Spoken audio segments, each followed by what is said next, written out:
What's up? What's up? What's up, everybody? It's your man, Governor Wildstar. I know I look a little different today, but it is still yours truly, the one and only Governor Wildstar. I'm here on the Black Side of Liberty. Thank you, everyone, for tuning in. I appreciate you for jumping in for this very special Independence Day special. As you can see, there's a lot that's new going on here on the Black Side of Liberty, and that's a few things that I do want to talk to you about before I introduce my guest to you. Anybody and everybody out there watching, I appreciate all of your support, especially those of you that are subscribing to my YouTube channel. You're definitely helping me improve my numbers and grow my audience. So please continue to share my videos. I definitely appreciate all of what you're doing. And definitely be sure to spread the word. Let people know to subscribe to Governor Wildstar on YouTube, on Facebook, and on Instagram, and on Twitter, and all that good stuff, so we can stay connected and get this liberty movement going at a rapid pace more than ever before. Definitely continue sharing these videos, sharing other posts off of my social media. And of course, be sure to donate. I got my man Anthony in the house. He says, yo, Ball Liberty fam. You like for sure, bro.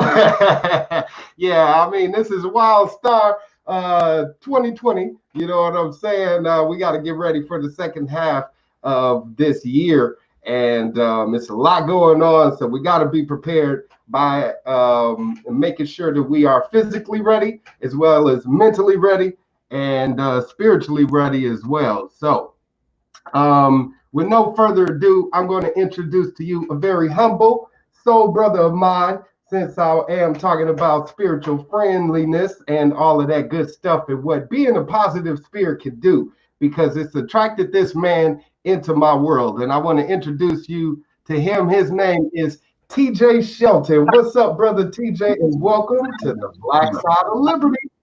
Hey, what's up, brother Wildstar? How you doing?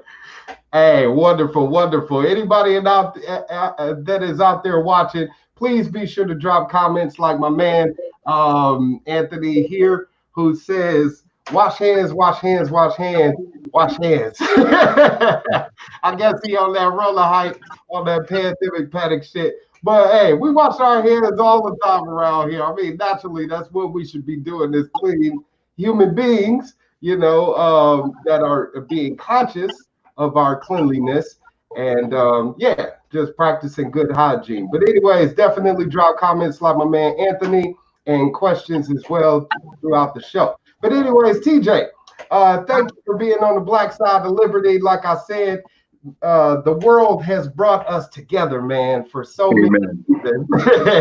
And he actually is a resident here in Fresno, and he voted for me. That's actually how we ended up connecting. Was he contacted me and he said, hey, why the hell should I vote for you? So we started talking more.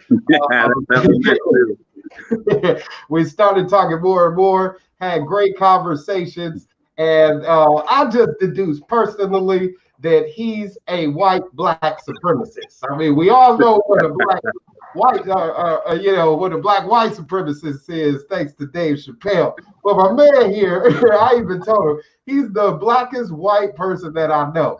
And that's because when it comes to being a black person, a being of light, art, culture, of knowledge, you are definitely the epitome of that. And I see that in you, that beautiful spirit. And when it comes to the knowledge of the melanated person, you are very well versed in that as well. More than most people, most black people and people of color themselves. So that's why I extend, that moniker to you. But I want to talk to you about that, because when it comes to black supremacy, I don't know if you heard in the news, you got your man Terry Crews out there talking about black supremacy shouldn't replace white supremacy. And that's a big misconception, is that black supremacy is equal to white supremacy. So people have this idea of what they think of white supremacy, that if black people want that, it's going to be exactly the same. Like he just tweeted again, black is better. And like it's again going to be that equivalency of white supremacy. So I do pride myself on being the black nationalist and the black supremacist. Tell the people out there, if you could break it down, what is black supremacy to you? Not a threat.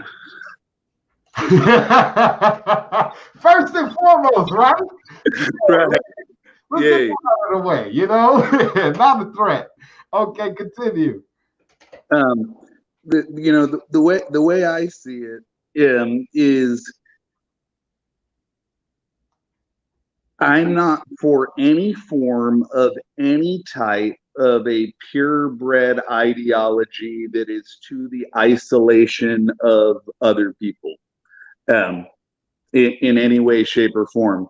I know that that the white side of this has been exactly that, right? In past, I know that I can't trust them to have humility and deal with other humans as humans. If we're talking about it, dividing it along ethnicity and historically, like, I know I can't trust them. So, I mean, what's my options? I mean, give me some options.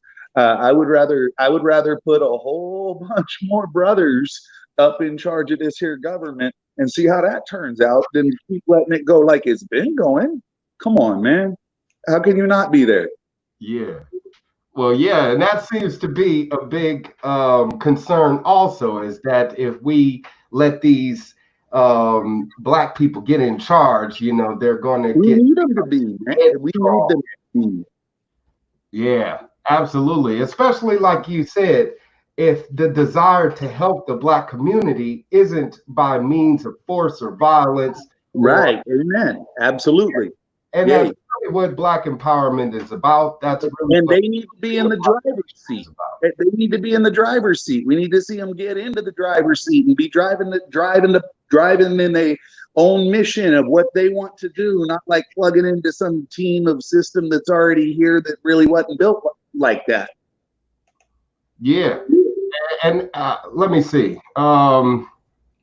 because that's another thing too. I guess when people's interpretation of black supremacy, especially when you have ignorant people like Terry Crews, who is a black man, not properly explaining it, not properly even having an understanding of it themselves. Amen. That's what I'm going to say. A lack of understanding of the person making money off of comedic value within a problem. Exactly. And I really feel like people like him are just perpetuating more stereotypes by not actually approaching the conversation civilly and then wanting to discuss it thoroughly like we are right now. Especially when it comes to historically what the Black Power movement, Black liberation movement has always been about. It's always been about freedom of oppression, economic equality. Serving the community. Exactly. Serving the community. Right.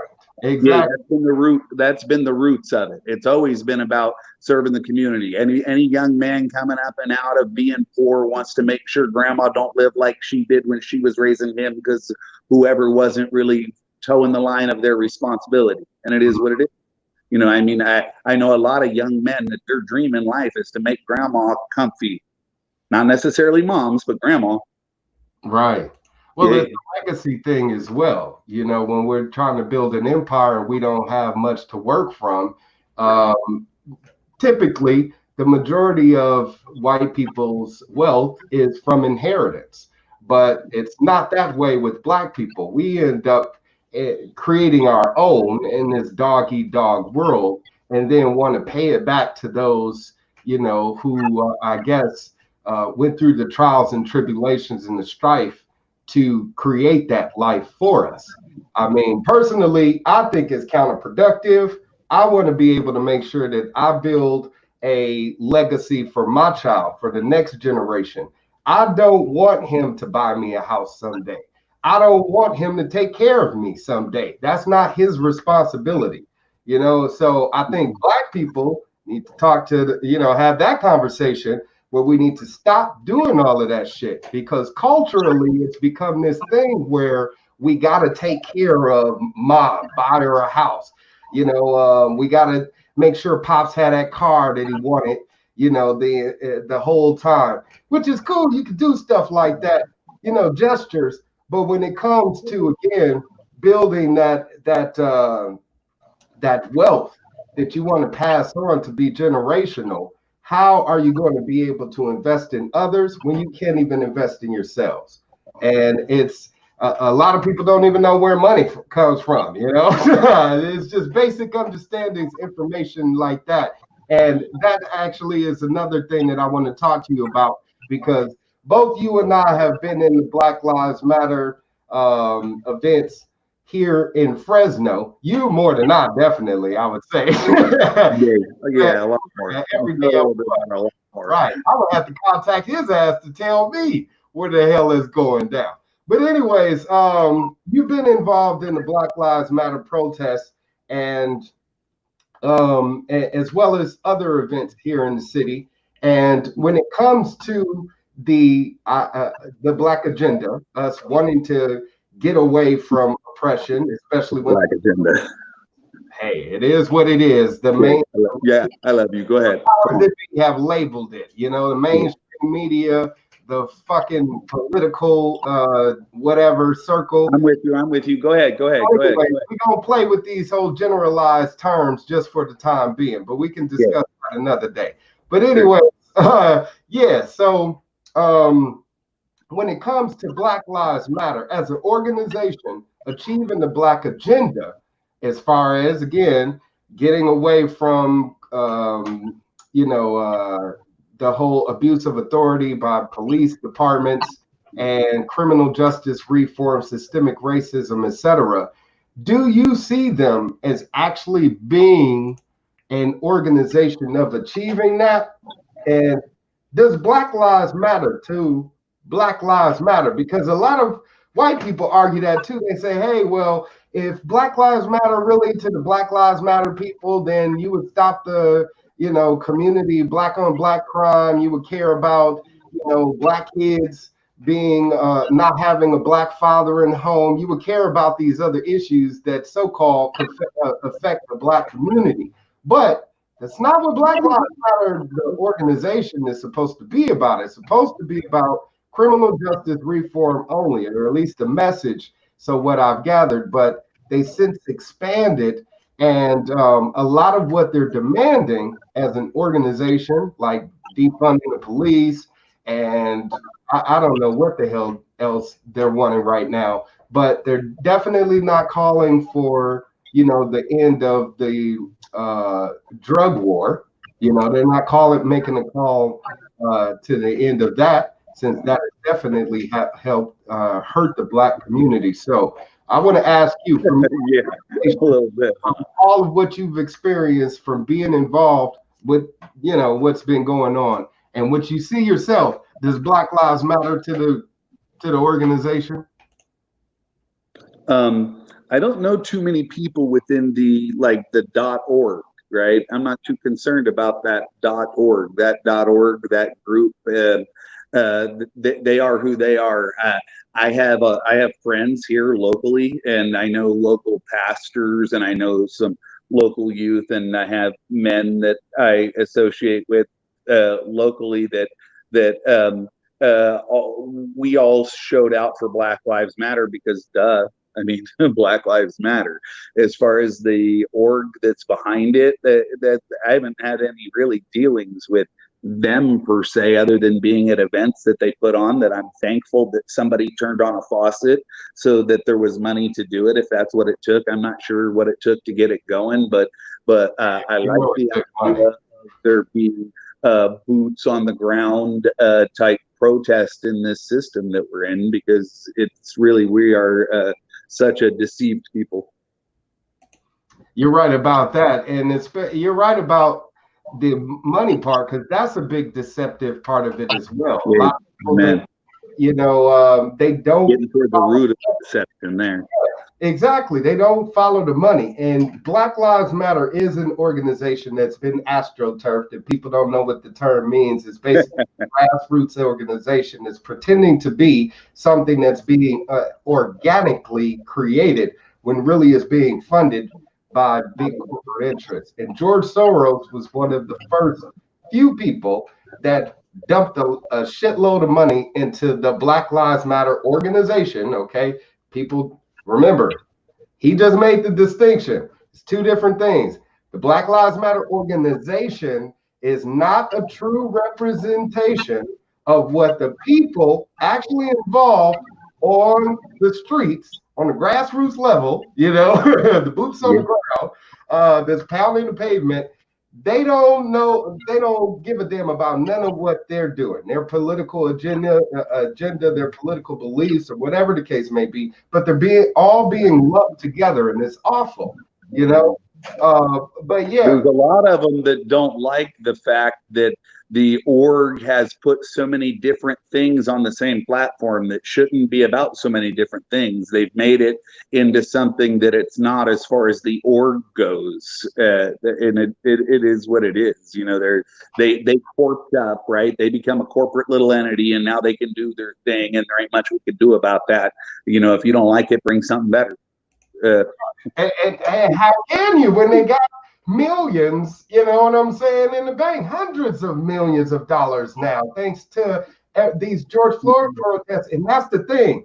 You people got to recognize fucking patterns here. Every time a nigga gets shot, what happens? They hit the streets, they make some noise, and then they make a call for donations. And then the donations start raking in. And it's been happening since they've been created, since I guess their origination in 2013. So they've been around for 7 years doing this shit, having done a damn thing. The organization with millions of dollars, the three sisters that founded this. Check it out. But anyways, yeah. So they have all of but we need to figure out how to reconnect and empower the Black family unit, to give the Black man traction in the family. Quit incentivizing the separation of the two. It's like when the system that was started our whole welfare system was put in, it was geared in a way that encouraged the family to separate, because if he was in the house, he had to have a job, and if he made $500 a week, they took $750. So basically, they were at a $250 net loss for him to be even on the paperwork. And smart money moved how smart money did, but what it did do is created a break in the household where the man was able to be dismissed as unnecessary by the use of social services and law enforcement and all kinds of things that broke the familial unit and the male authority in it. And that's the reality of what a lot of what's behind some of these underlying conditions that people seem to be waking up and paying attention to all of a sudden. Hallelujah. Wake up. Good. Yeah, exactly. You're right about that. And it's sad that those connections about the broken justice system on that level hasn't been spoken of more either. You know, don't fit the narrative. Yeah, exactly. They're controlling the narrative, and that's the thing. There's unity on that path. That's dangerous for those capitalist folk. Not that I'm against capitalism. I'm pro-capitalism, but you know what I'm talking about. Well, that's the thing. We already talked about that. Real talk, real quick. Capitalism is not crony capitalism. Amen. Capitalism is okay. If you got a good idea and I got some money, it's mandatory. It's not okay. It's part of what makes this thing pump. Exactly. Shit. That's how we became this great nation that we are. It's innovation and people capitalizing on that idea. That's why we are a capitalist nation, and we should continue to utilize the power of capitalism by way of the free market. A crony capitalistic society is one where they are monopolizing every fucking thing, which is what exactly what we're living in. They're monopolizing fucking you know, what is this right now? What do you want to call it? Political movement or COVID-19? Yeah, oh, that's been oh hell yeah. They're monopolizing everything, homie. All right, that's another situation that we'll talk about. But I Yeah, want yeah. to move on to more things on the agenda here because there's a lot I want to talk to you about during this special here. And usually I ask about 6 questions, but I ended up brainstorming about 10. So we're gonna get through them. Not only you, but all of you people out there with your short ass attention spans. Hopefully, we're talking about some good shit here. And if you don't think so, like I said, drop a fucking comment or question and say something about it. But anyway, what's up? Another thing that we've talked about, you and I, is reparations, okay? And how to come about achieving that, because that's another thing on the Black Lives Matter agenda, I guess, that they're pushing right now. And here in California, Senator Shirley Weber, whatever, Assembly Member Shirley Weber or whatever, pushed a bill or has passed a bill through the state assembly that offers reparations to the Black people in the state of California. I don't know if that pertains to if you are native of California or because I'm from Wisconsin. I've been here for 20 years though.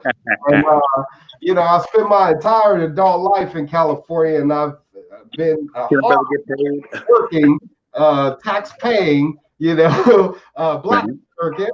And I guess if I'm going to be considered in getting back some of that chunk of change, it's about going through that process. And right now, they're pushing this bill through, they're rushing it through, and reparations is one thing that has been discussed, but they're still trying to figure it out. They're still trying to figure out who's going to pay for it, who's eligible for it, who's going to run the show. Of course, it's going to be government because they want to make some money off of it. But they riding the herds, homie. Riding the herd. Exactly. Out, climb up. Right. So of course, white people, you know, are the white majority, because you have the white minority that are all for it, and then you have the white majority that are just like fuck that shit, and they have their reasons. And I'm in the Black minority, and where I say fuck that shit, and I have my reasons. So when it comes to reparations being a fair deal, is it something that can be achieved here in America successfully to where the Black people in this country actually feel like there's been some atonement and some financial compensation for their suffering? Absolutely. Yes, sir. I am a supporter of the idea of 2 things, restitution and reparations. Like we've talked about this before. Like as far as restitution goes, I would say that there are a lot of historical patent infringements and issues in the past that much of the community should be able to take advantage of to leverage for assets from some rather large corporations. That's how my first approach would be to seek restitution from specific corporations that you and I have had discussions about before. And that's a whole nother subject. Like we could go on that for a long time. And there's a lot of it. There's a lot of it that's very reasonable. And I don't care about statute of limit. We don't. No, shut up. Statute of limitations don't count here. It really don't. If we want to look at lay the whole thing out, man, statute of limitations do not count in this. And that's real. Anyway, and there's a lot of restitution ability there that I think you should be able to win legally in a court of law as it currently stands right now. That's my thoughts. I'm no lawyer, though. I'm an electrician. As far as reparations, I think we should release federal lands. I think we should release federal lands around some of these nice lakes up here that we currently pay to maintain, and release those to investment groups that want to build community, and the money that you earn from releasing that to people who are financially capable and able. Somebody like Mr. West, I don't know, might be interested in doing something like that. The money that you get from that No, you shake your head. You don't like him, whatever. I don't. It's not to me who. I don't really care who. Not me. Which God? It's got to be. It's got to be. Anyway, somebody with money who wanted to invest in building a community and then release a whole bunch of smaller parcels and take the money from that to build small off-grid houses that aren't on the North American utility grid because we don't trust them. And those should be granted first and foremost to Black men.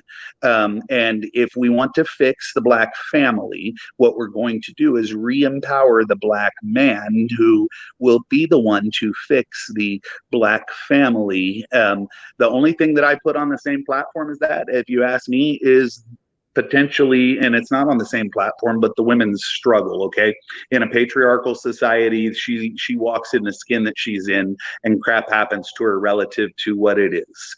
Okay, so that's, to me, that's the only struggle that should be anywhere near on the same platform as the Black man's in the United States, which in turn has destroyed the Black family in so many ways. And I know there's all kinds of people who make it out. Yay, good for them. Hopefully they like the kind of guys who turn around and reach up and try and help people, other people up and out. No, there's a lot of different guys, and I know guys that do invest into the community when they make it, and that's what we need, is people like that. You know, we have people who make it and they turn around and try and help somebody else make it and give back. Yeah, you're right about that. Tons of them. You're right about that, but unfortunately, we don't see a lot of that happening in the Black community, and that's you wouldn't see it advertised too much if you did, because it goes against the narrative of keeping us in this divisive camp thing that they've got going on. So, hey, anyway, whatever. But yeah, I mean, you got like Puff Daddy, you got fucking T.I., you got Kanye West, like you said, you got all of these people, that have millions of dollars, if not billions or more between all of them. There has been no constructive way to rebuild that, even though they present the same type of arguments to where they say, hey, well, we need to be building our own. First of all, there has been only one true Black owned record label, and that was Death Row Records. Okay? All of the rest of them were just merely puppets. Reason being is because distribution, we talked about this when it comes to Black owned and operated. If you have a Black owned label and it is being distributed and marketed and promoted through a white company like Universal Records, or Priority Records, or whatever fucking major record label that's out there, then those companies are reaping the benefits again off of Black people's labor. So you're not truly independent. You can't claim yourself to be. Def Jam is not and never was an independent label. If you want to have it, create your own. With these artists having all the star power in the world, they don't need the distribution. They don't need the marketing. They don't need any of that anymore because they have their namesake. So they could easily drop an album, sell, 10 million copies, and, take every dollar of that in and then reinvest that into the Black community. So you're right about Black men stepping up to the plate. That's why I've been running for office, because I feel like as a Black man, I should be able to provide those solutions through the political channels to provide those solutions. And when we're talking about with reparations, you're right. There are federal lands that could definitely be offered up to those Black people that won't cost any money. You can actually make some money out of it. Spend less on maintenance. Actually have some humility and show that you actually give a crap. Like, try and do something. Like, honestly make an effort. If you had Abraham Lincoln come along with the Emancipation Proclamation and then say, hey, I'm going to give you all 40 acres and a mule, then where's our 40 acres? Where's that mule? I would love to have the money, that is valued at, if you don't want to give me my damn 40 acres and a mule. So when it comes to that being the offer on the table and I guess being fulfilled to the black people of America, that promise has yet to be fulfilled. We could definitely do that on the leadership level. As a black governor, I definitely would be able to do that. And also with restitution, what you're talking about, which will also be a quicker way for black people to actually receive financial compensation, Amen. suing the companies actually found liable, like Chase Bank, like AI. Like DuPont, Yeah, Dow Chemicals, DuPont. sue their asses. And that's what I would do as governor. I would assign the attorney general of the state to sue these companies on behalf of the black people in California, and they would get paid just like that. Those are real solutions. So fuck your Black Lives Matter leaders claiming that they want to help the black community. This is how you get shit done instantly, immediately. Now, we're going to move along because another thing that Black we could dwell here a while. What'd you say? I said we could dwell here a while. I know, right? I could go on about this shit because it's like it angers me how they use black people's emotions against them. And there's people that are doing things. Look at that. What's that? There's people that are doing things in teams and places. Look at you. You're doing things in a place. Mr. West, I don't know what he's doing with it, but he's got thousands of acres and planning on building something, is what he said. We'll see what it is. I'll look forward to seeing what he builds. Hopefully he's smart and don't put it on their power grid. I'm pretty sure it's not. You know what I'm saying? Some portion of that is still being owned by the bank, still being operated and controlled by the establishment. And my man here, Jeremiah, says he doesn't agree with restitution. This generation of Americans aren't responsible for what the generations of the past did. Nobody from 100 years ago to present owned any slaves. But they he's right about that. But I agree with both of those. They did that. But it happened in our nation, right? And we could see the history of how it happened intentionally over long amounts of time, very specifically shotgun aimed at the head of the black man. Poor people got caught in the overspray. I was poor white. I got caught in the overspray. Anyway, so I can empathize, sympathize, whatever you want to call it. I get what it's like to struggle, right? And there's a lot of people, man, in like silver spoony areas that never had the gumption to really gulp too much. Yeah, I mean, it's crazy because it doesn't matter about this generation not actually being involved with slavery. This generation or baby boomers or the older generation have benefited from it. And it's been passed down. That wealth has been passed down. That land has been passed down. Where does it again end up being that American promise to the black community that has served it, that has sacrificed for it, that we will definitely take care of you?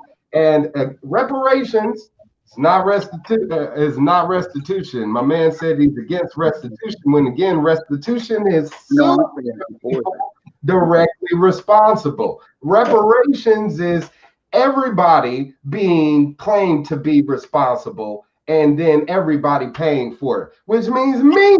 I would still end up paying for it as the damn taxpayer because they'd be taking my taxes that I'm working and paying and etc. Not under my model. And then paying it back to me through this whole reparation payment or whatever the fuck it may be. Not under my model. Not under my model. Bull crap. We release federal and state lands and let people build up those economies. We're gonna have a bubble up economy. I don't want no trickle down. I'm not trying to get the drippings off of something above me. Anyway. We need to bubble up. We need to give people resources and some hope at the end to go fight and get something, that they're building something on something that's theirs, and watch what happens in a bubble up style around here. Right. All right. So speaking of bubbling up, there's been a lot of things bubbling up around town about this whole Confederate monument deal and wanting to tear them down. So I want to touch on that really quickly.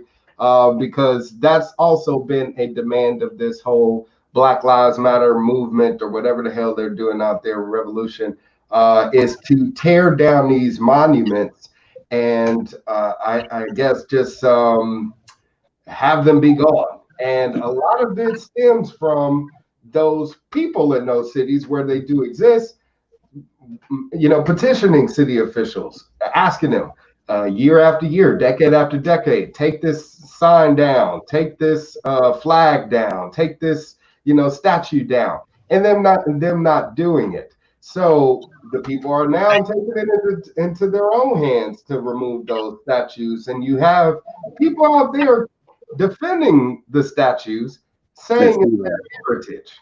And that's one thing that I want to talk to you about, because you have a great population of the white community that cling to Confederacy being part of American heritage, and they should be able to fly a Confederate battle flag, different flags, but carry a Confederate battle flag and it not carry the stigma of its origins. So why are Confederate monuments even American history? I mean, because you even had Trump. Trump, dumbass, came on TV and said, if we get rid of the statues, history is bound to repeat itself.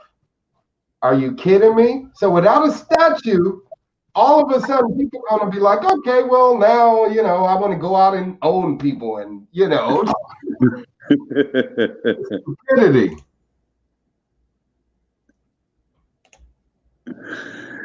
You go, don't let it break you too much. You got some All Lives Matter people on here. Tiffany Kramer says all lives. Well, all lives can't matter until Black Lives Matter, right? And unless Black Lives Matter, then all lives naturally don't matter because you've discluded them. And technically, we've stacked the deck in that situation around here for a long time. Somebody shared on the Book of Faces about this lady saying it's like you played Monopoly for 400 rounds and you developed and you got everything going.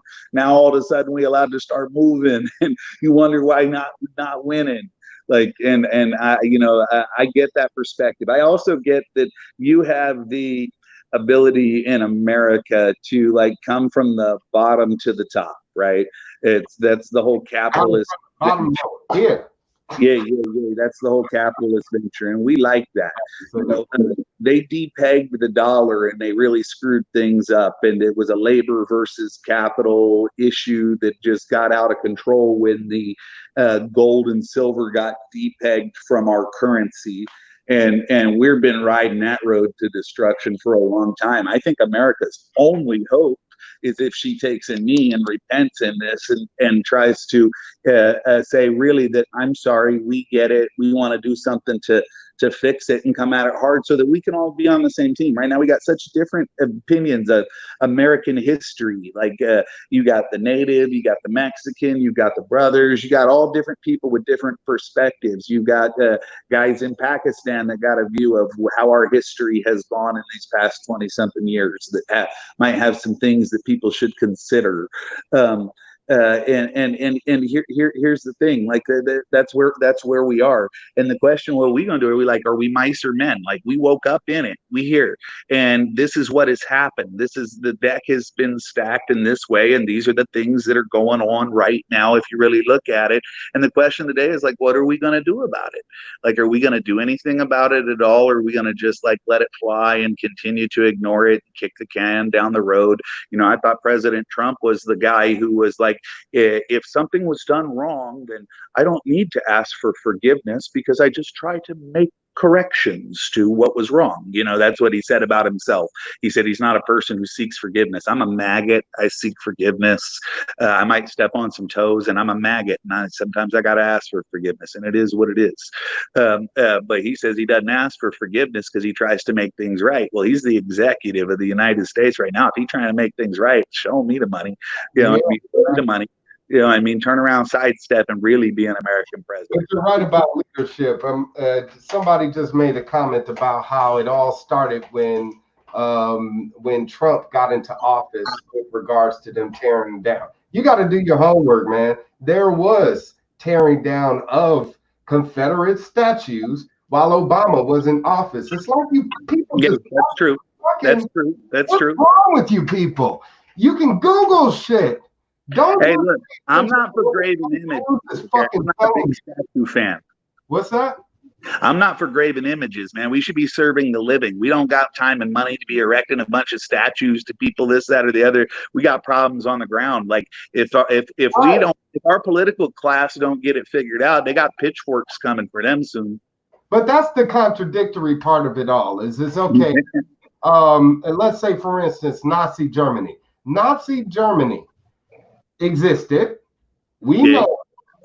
You go to Germany right now. Do they have a statue of Hitler erected? Do they have any damn Nazi statues standing around to remind the people that this is what happened just so they won't repeat it? And why do the German people not embrace it as part of their history so much so to where they hold on to it so dear and fight for it like Americans do for this white nationalism? You really want to know? I do. If you got some bit of an inkling, I got one. You know, here's the thing. You are a libertarian person, right? yeah, Okay. So you believe in individual rights, right, right? Okay. Yeah. And so obviously, if you and some individuals who all lived together and created this thing called a state together as an individual, and you had this state that you guys had made and you joined this nation, you would still believe in states' rights, right? right, true, Okay. Okay. So we team up, we make a state. Those states have rights because the individuals within them made that state and they have rights. Okay. exactly. These these these people viewed your ethnicity as property, brother. So to them, a lot of what the South fight was about was property rights and Mm-hmm. states' property rights. So there's people who might not be the least bit racist today would pull over, change your tire, buy you a beer, want to hug and love on you. That to them, that flag stands for the fact that they're an individual and the federal head shouldn't be able to stop their individuality. Okay, so that's why people behind their might fly it who are actually like good folks. And I'm not for it. I don't fly it. I ain't trying to fly it. What you call it? I like the way your flag is flown upside Yeah, down yeah. because America is in distress. Right now, more than ever before. Hey, amen. Amen. America is in distress. Seriously. Well, yeah, I mean, you're right about with regards to people holding on to the idea of what the flag represents and property rights. I even recommended a movie to you called Birth of a Nation with Matthew Oh, McConaughey I've watched that. Yay. fighting on behalf of the South, the Confederacy, Oh, that. You're talking about Free State of Jones. or Free State of Jones. My Yeah, bad. yeah, you recommended that movie. I hadn't seen that. Birth of a Nation's a different one. Oh yeah, Birth Birth of a Nation's a whole different thing. the newest one. Yeah, that's about Nat Turner. But Yeah. yeah, the first one, that's another story. If you guys haven't seen the original, And if you want to talk about restitution, the whole like jive and thing going on this time was the advertising in the newspapers and the media saying that that the blacks and the Mexicans and the natives when they smoked marijuana because the hemp was a product of the day, that they got crazy and they went out raping and killing white women and this, that, or the other because the capitalist DuPont was interested in making the carpet. The poor people, all nationalities, ethnicities rather, of the poor people were into hemp. Their ropes, their halters, their clothing, their blankets, so on and so forth, because they were an agricultural type economy. Anyway, well, they outlawed it so that DuPont could make more money off a carpet, and they used the media system to pump and promote this, including that first movie, Birth of a Nation. And you want to talk about like restitution and rights for restitution? How about that poisoning of the water that they did there, sort of like the poisoned water in Allensworth, California? Right, and you could again attack those companies or individuals, right, exactly, businesses directly, exactly. including the American government. Except personally, I don't think you should go after money. I think people should go after assets. Like I don't want. I'm with you on that. Money from Dow. I think Dow DuPont Chemicals should have to release some land. I'm with you on that for sure. Yeah. And some money. Take some money. We need money too. Money's good. For sure. But yeah, you're right about that. Give up some of your assets. To me personally, I think the whole process would bankrupt a few of these businesses. What a shame. Render them non-existent. But what I was talking about with the Free State of Jones, with that movie where Matthew McConaughey was fighting on behalf of the South, or not on behalf of the South. On behalf of the Free State of Jones. Exactly. That's what he was on behalf of the Free State of Jones, which happened to be in the South. Sure. And you had some Southerners that were, of course, fighting for the South. And you had the Confederate soldiers, the Union soldiers come in to attack this area. Well, these people still wanted to be allowed to live freely, which is why they ended up taking up arms and fighting against the Union soldiers themselves. And a couple of those people that fought alongside them were free slaves, and people that were living in this community of the Free State of Jones. They're like, fuck it. If everybody's going to create a free state, we going to create a free state too. Hey, you're not a slave. You can live here too. Hey, we're all just going to live peacefully. And you had little cities like that pop up all around the country during the Civil War. But because of the demands of the Republicans and the Democrats, the Union, the Union sides and Confederate side, exactly. Both sides have political interest. They did not want people to be free. Period. And that's why we still live as products, property of the state to this day. The state is the government, and you live at the privilege of them. But anyways, I want to move along because we still got a lot to talk about. So one thing that you touched on was, this whole, what was it? The Birth of a Nation and the hypocrisy of it all to propagate about how Black people were violent, etc., Mexicans or whatever. But when it comes to being violent, it's always frowned upon that those that are being oppressed, those that are being attacked, when they strike back, happen to be criticized for their behavior. Oh no, you should be doing things peacefully, when they haven't done that themselves. America hasn't done that itself. It's been a very violent country. It's fought itself. It fights other countries. Even now, 9/11, when 9/11 happened, people wanted blood. So much so to where you had over a decade later, over 10-year span of just bloodshed being highlighted in the media. They even showed Gaddafi being dragged in the streets, Saddam Hussein being hung. They showed this on TV, and people felt good about it. White Americans felt good about it, and it's built upon aggression and violence. Why is the white non-aggression principle hypocritical? Because when you say treat your brothers, like how you want to be treated, the golden rule of life, and that non-aggression principle, treat everybody how you want to be treated. We don't see that being exercised here, but yet that's being demanded of us. Why is that? That's not how we operate. I don't know what to tell you, brother.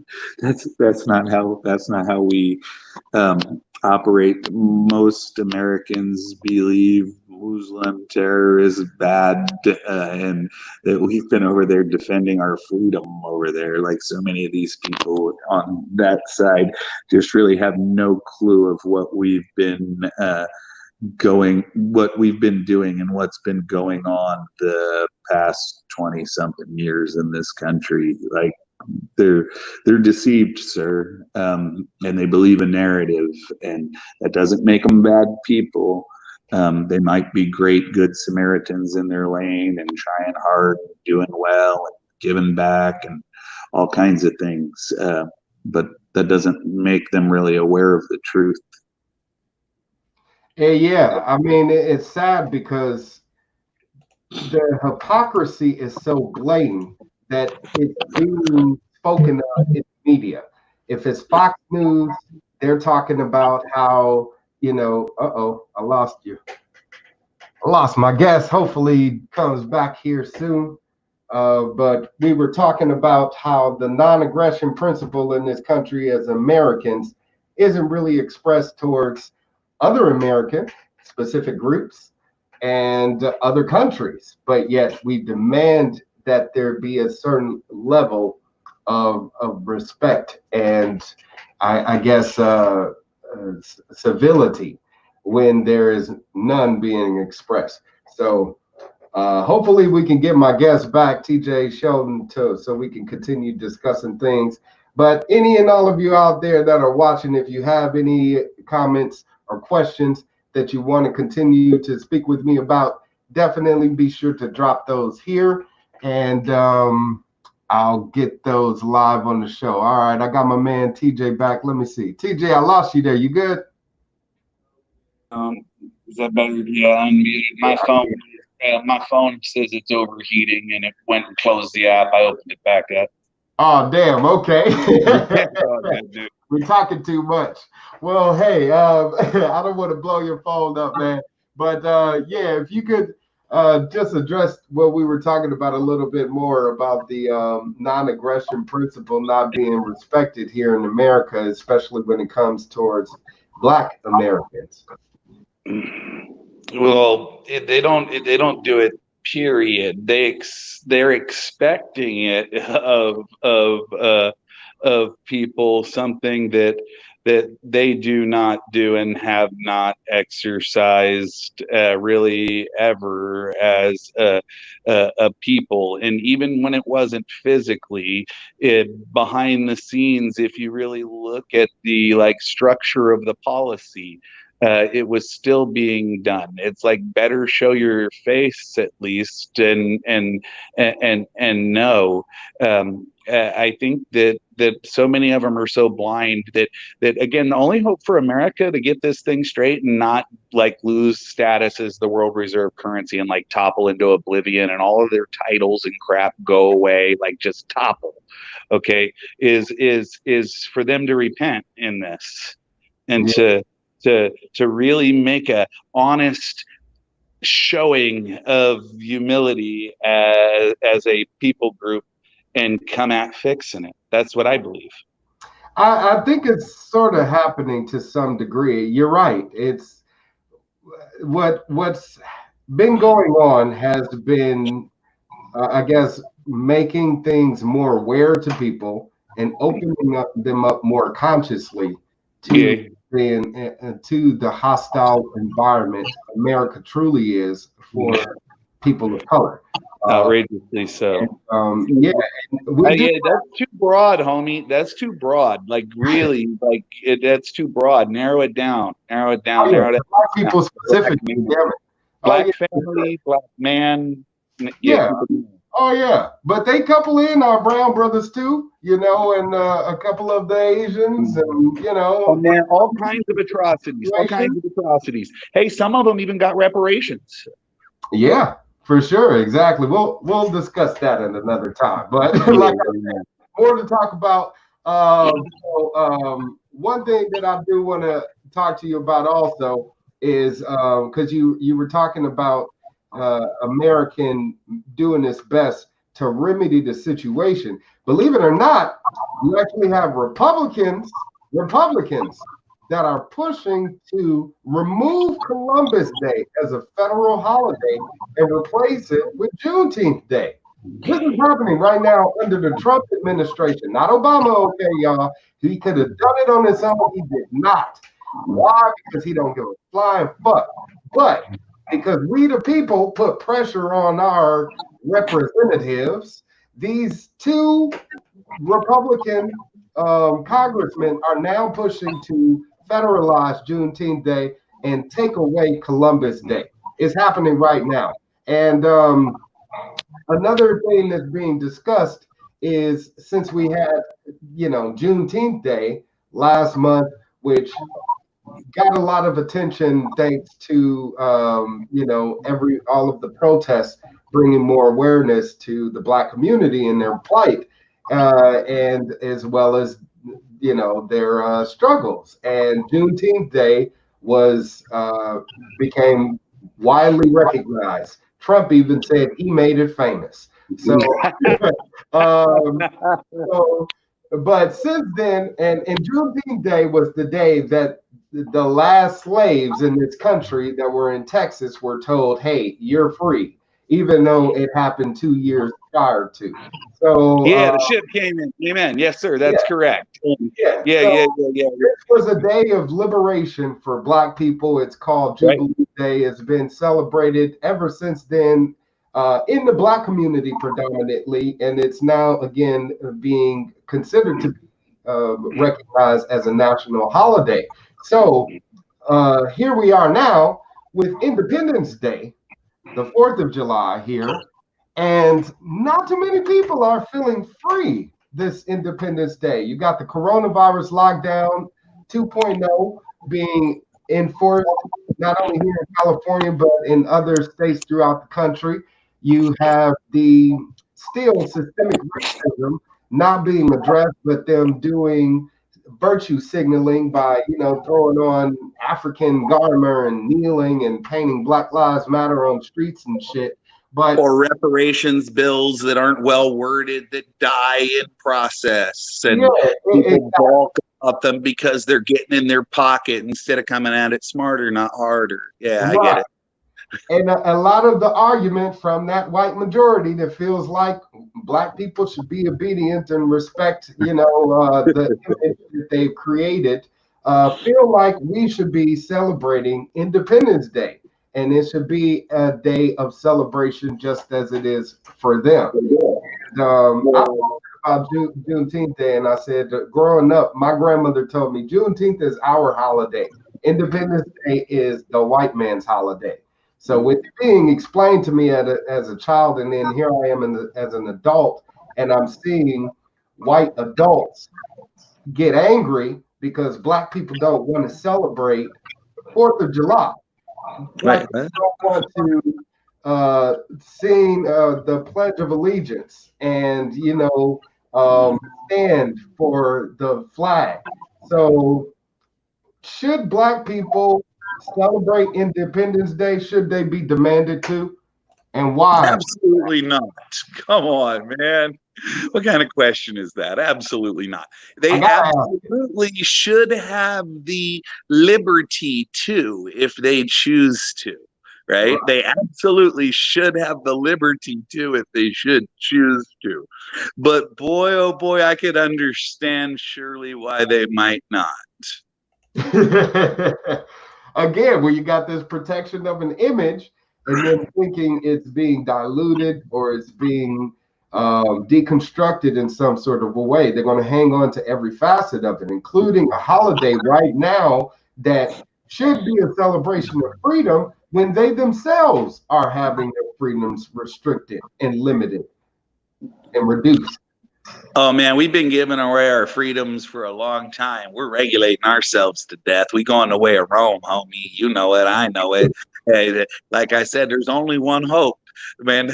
There's only one hope, man. That's to get the brothers and the white poor people and everybody on the same side coming at it, because that's our only hope.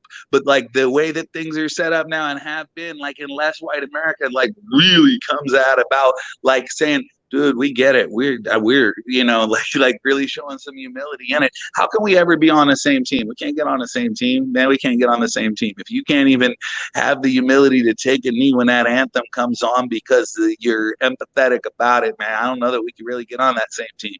Really. I mean, really, I don't think any flag being presented in a sports arena is even necessary. Do you care more about winning a championship, or do you care more about, the flag? And I think as a sports owner, I would definitely care more about the championship. If I was a player or any affiliate of the team, I would care more about the championship. If I was a fan, I would care more about the championship than them kneeling or standing up over the flag.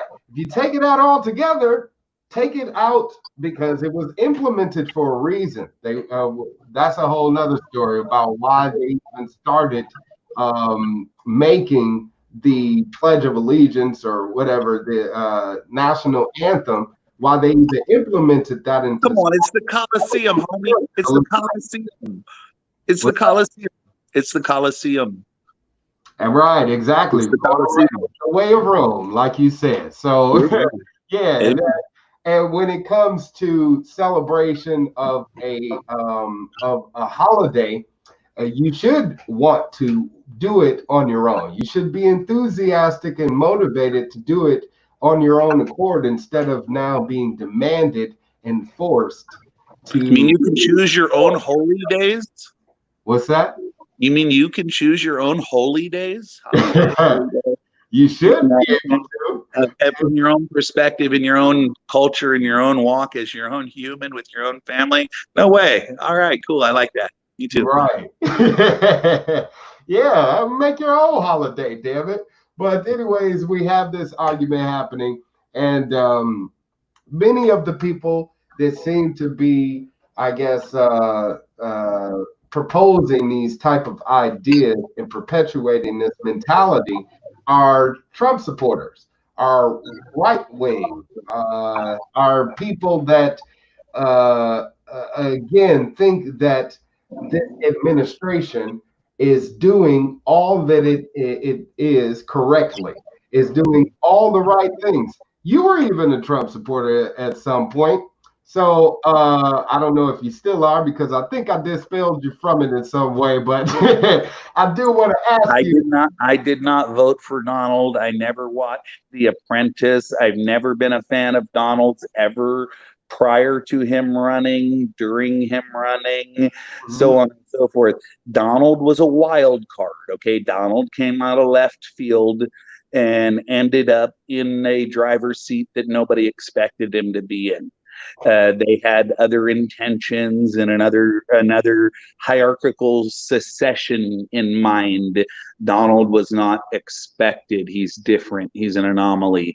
As far as I'm concerned, really, where he really screwed off the worst to me personally, and so many people that I know, is where he did his thing on Juneteenth in Tulsa. You mean you're gonna plan a rally, your first rally back, after all this COVID stuff, and you gonna pick Tulsa, and you gonna pick June 19th, you gonna pick Tulsa, where this young man caught a ride in an elevator and hit on a chick. He didn't do nothing to her, he didn't harm her, he didn't bother her, so on and so forth. He hit on a chick in an elevator.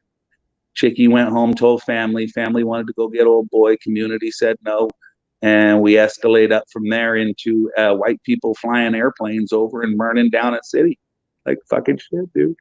Yeah, real fucking shit. And a lot of people, I don't know why they put it off like, oh, it happened in the past. This was 1940s. You have people around that still remember that, you know?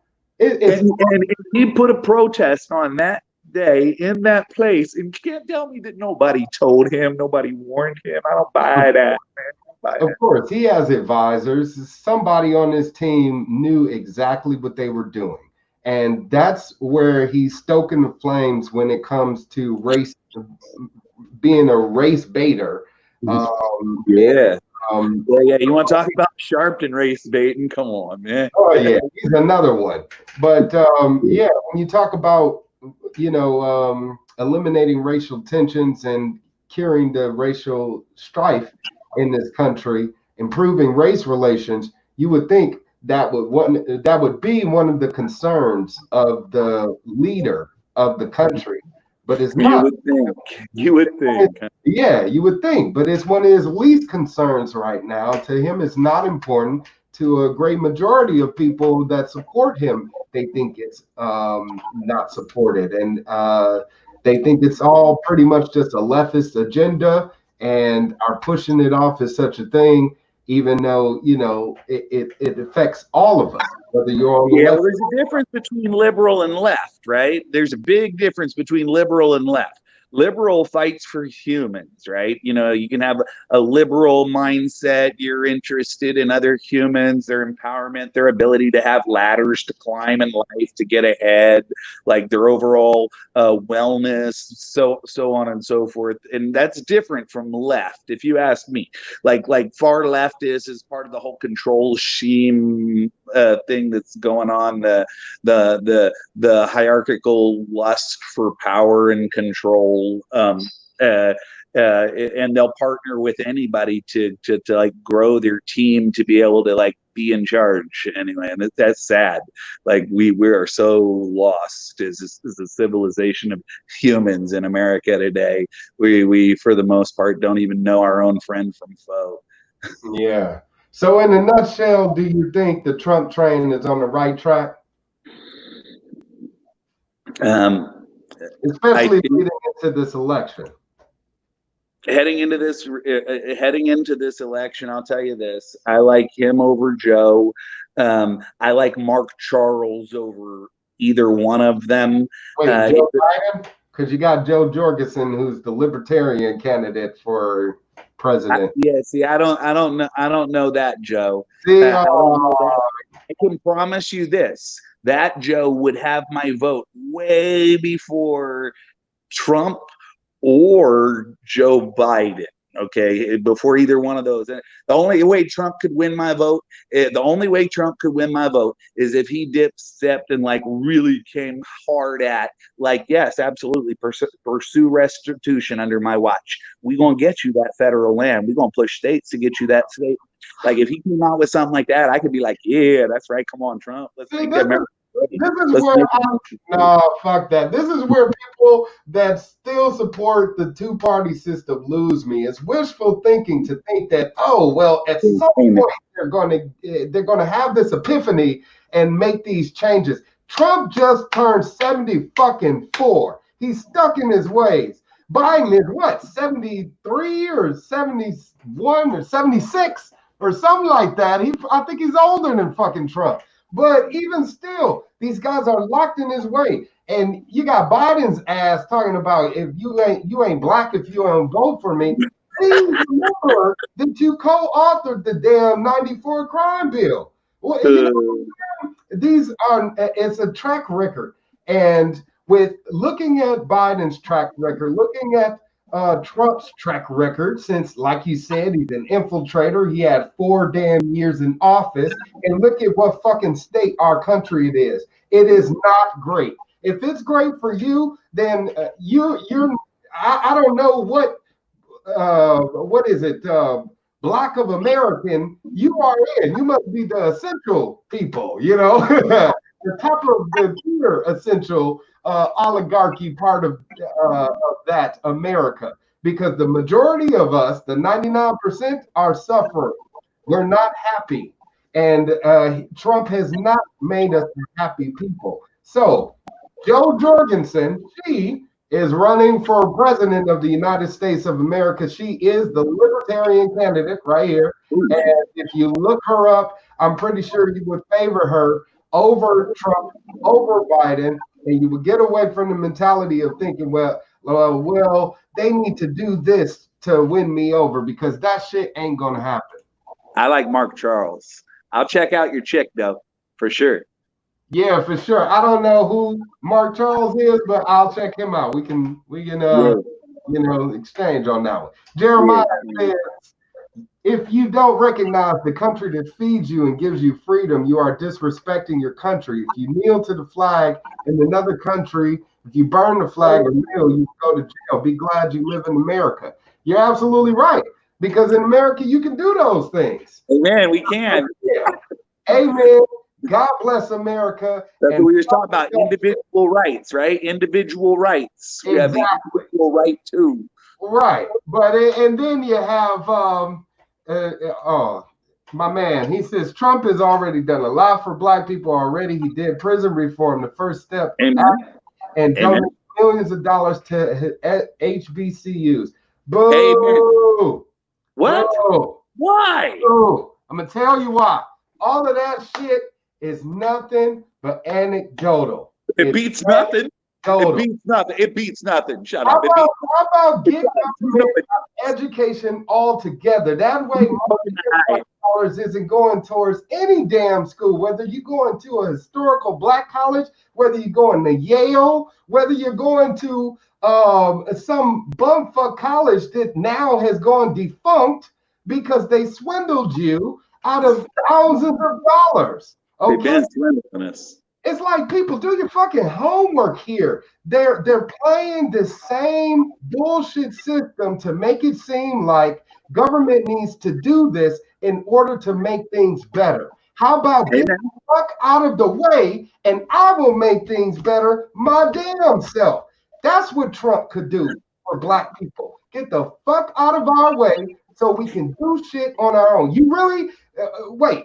This reform, prison reform? Are you kidding me? Has he ended the war on drugs? Has he decriminalized just marijuana on its own? Which which would definitely help out black people, not only that are free right now, but in jail. I got my man frozen right there. Hopefully his phone didn't overheat again. But I'm definitely overheating talking about all of this dumb shit because you people really got to wake up to the truth of what's going on. Stop being brainwashed by the mainstream media. Stop believing the hype. Don't believe the lies. Start researching, finding out things for yourselves because none of those things have actually trickled down to help those who actually need that help. So I don't give a damn about any HBCU getting millions of dollars when, again, they could be getting more of that money if government got out of the way. And I don't want tax dollars being funneled to any college for any type of education, which just happened in the Supreme Court. They just made it lawful for your tax dollars now to be used towards people that want to go to a religious school, a school of faith, which is okay. It's a private school, though. You should be funding that your damn self, just like your education. You should be funding it your damn self. Most of us are autodidacts. We study and do it our damn self. Find out we have to deprogram after we get out of the grade school, system because much of what we learn is wrong. Much of what we learned isn't applicable to actual everyday life. So we got to start first with making sure that we're becoming more informed about the truths that exist. Unfortunately, I lost my guest. I had one more good question that I was hoping to ask him before I wrapped up this show, but I think I probably made his phone die out or whatever the case.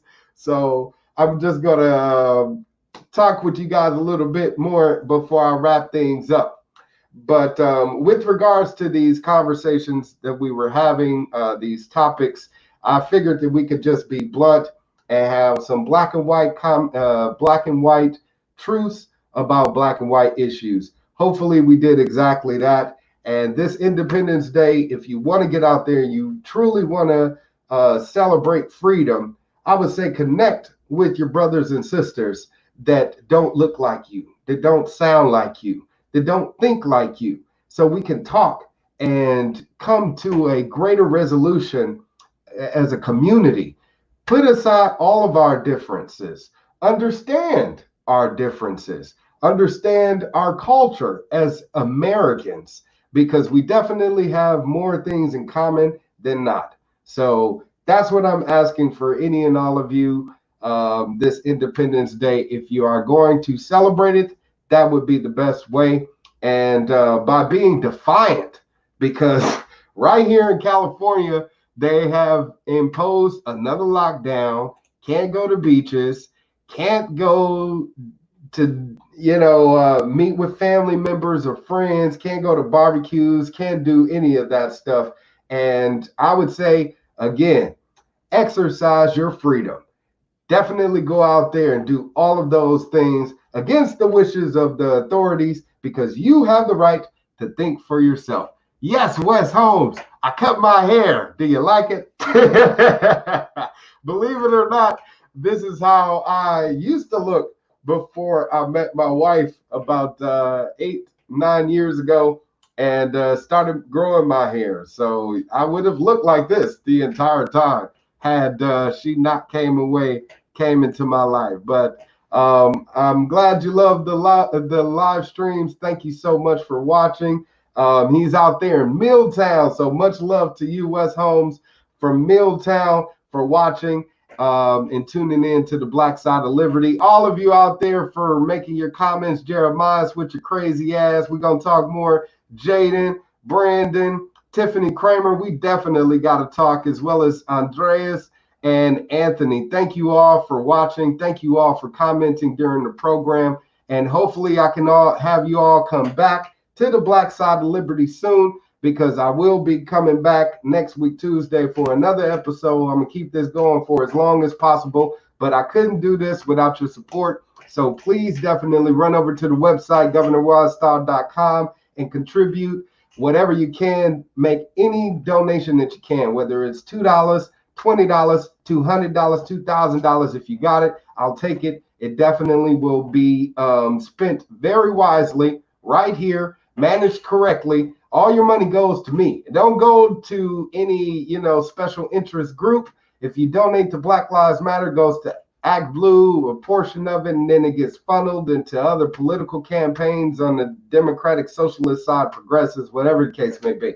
Anyways, yeah, donate on governorwildstar.com. Money goes to me directly and goes into fueling this liberty movement that we're creating here. Not only this platform that we're providing to give a voice to those out there that want to get away from the two-party system, want to learn more about libertarianism, want to learn more about the cultural differences that we have here in America as Americans. And I want to be the champion of that in every way, shape, or form. I also am forming an exploratory committee, since Governor Gavin Newsom is being recalled. That's right. RecallGavin2020.com. Please visit the website. If you live in California, if you have friends, family members, know of business associates, exes, whatever the case may be, if they live in California, let them know the recall Gavin Newsom is going on right now. We need all the help that we can get. The requested signatures is 1.5 million. We're trying to hit 3. We need to double that, because the last 2 times that we've attempted to recall Governor Newsom, they have been unsuccessful. We need this third one to be as successful as possible. So definitely, please, again, get involved by going to recallgavin2020.com, printing out the petition, signing it, getting 9 other friends of yours to sign it, and submitting that as soon as possible, because we need to get his ass out of office and get me in there. Like I said, I'm filing it. Created an exploratory committee for Governor of California for this year, 2020. If we can get this special election to be completed and get Gavin Newsom's out of office. If not, it'll be 2022 when I'll be officially running then. But yeah, let's get rid of Gavin Newsom, Jeremiah says. And yes, please go to recallgavin2020.com, sign the petition. Let's get rid of him. And let's see. Also, please definitely vote. vote Libertarian. If you live in the city right now, if you live in the state where you are still having your primary election, please get involved in that election. Trump already got his nomination locked in. Joe Biden already got his nomination locked in with the Democrats. So they're good. Vote for Jo Jorgensen. She has the nomination for the Libertarian Party, and the more votes that she gets, the more prominent that she seems as a candidate. And we want that to happen because if she reaches a certain percentage, then she'll be allowed into the presidential debates as a third candidate. That's what we want. We want another third person on that stage. We want another voice that will speak up for we the people and what we truly want and desire here in our country. So please definitely vote Libertarian. Jeremiah says, cool show, bro. Keep up the good work. I'm going to definitely do my best. And like I said, I need your help and support, Jeremiah's and everyone else that was watching this, to just keep spreading the word. Keep definitely helping me expand my audience and grow, because as an influencer, I guess that's what they call what we're called these days, as an influencer, as an activist.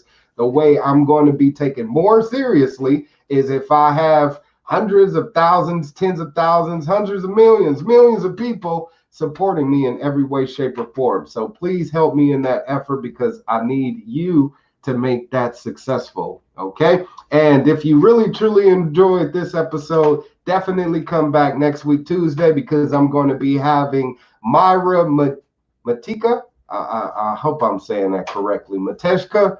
I don't know. I'm going to talk to her on Tuesday. She's running as a House District candidate out there in Iowa. So please definitely tune in next week, Tuesday. We're going to talk with Myra about her campaign and talk with her more about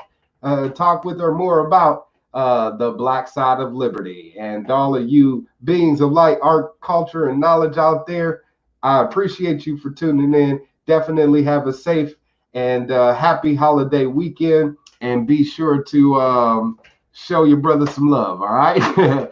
And to all of you out there, like I said, definitely tune in next week, Tuesday, and we'll talk more. Until then, long live liberty, and may the light of God and liberty shine on each and every one of you. Peace.